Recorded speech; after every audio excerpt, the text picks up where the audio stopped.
Hi, I'm Linda Kim at karon akong buhaton pag-demonstrate ang infant CPR.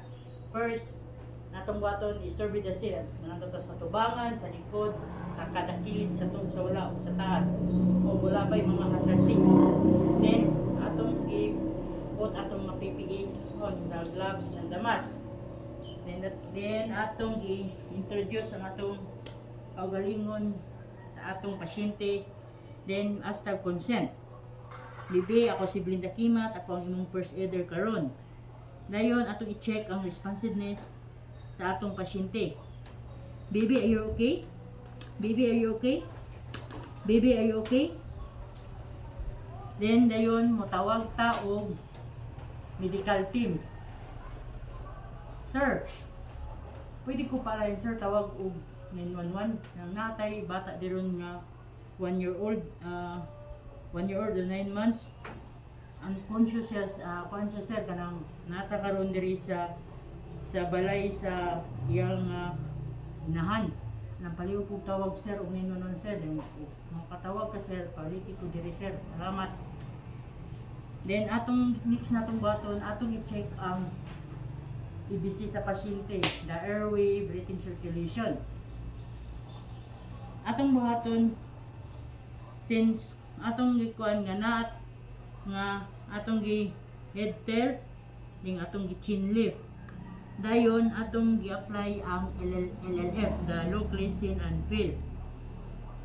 Then atong lantawon iyang chest ug nabay movement ug naba siya breathing, dayon atong i-check ay ang brachial pulse.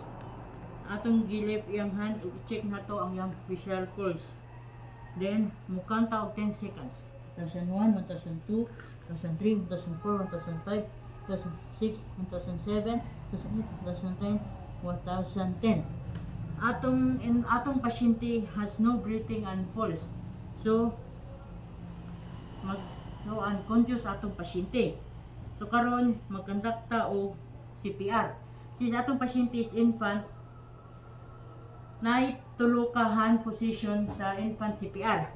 First is pwede niya siyang buhaton 2 ka finger or the 3 finger, like this one or like this one, that's the 2 count. Then start na tayo CPR. 30 chest compression. Every 30 chest compression is 5 cycles. 1, 2, 3, 4, 5, 6, 7, 8, 9, 10, 11, 12, 13, 14, 15, 16, 17, 18, 19, 20, 1, 2, 3, 4, 5, 6, 7, 8, 9, 1. Instead na 30 ang counting, 29, 30, ato i-count og 1. So, meaning, 1 cycle na ito para ita malibog. Then, ma-apply ta og 2 blows sa atong pasyente. Ngayon, since atong CPR mask is dako, so may infant atong pasyente sa chin nato ibutang, dili sa mouth.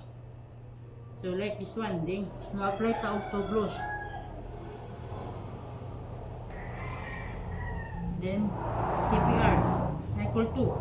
1, 2, 3, 4, 5, 6, 7, 8, 9, 10, 11, 12, 13, 14, 15, 16, 17, 18, 19, 20, 1, 2, 3, 4, 5, 6, 7, 8, 9, 2. 2 cycle in 2 blows. O makapuyo na tag 2 times, pwede 2 fingers. Like this one. 1, 2, 3, 4, 5, 6, 7, 8, 9, 10, 11, 12, 13, 14, 15, 16, 17, 18, 19, 20, 1, 2, 3, 4, 5, 6, 7, 8, 9, 3. 1, 2, 3, 4, 5, 6, 7, 8, 9, 10, 11, 12, 13, 14, 15, 16, 17, 18, 19, 20, 1, 2, 3, 4, 5, 6, 7, 8, 9, 4. 1, 2, 3, 4, 5, 6, 7, 8, 9, 10, 11, 12, 13, 14, 15, 16, 17, 18, 19, 20, 1, 2, 3, 4, 5, 6, 7, 8, 9, 5. So, naka 5 cycle na ta. Atong gi-recheck ang EBC sa atong pasyente. Then, check na to ang yung vertical pulse.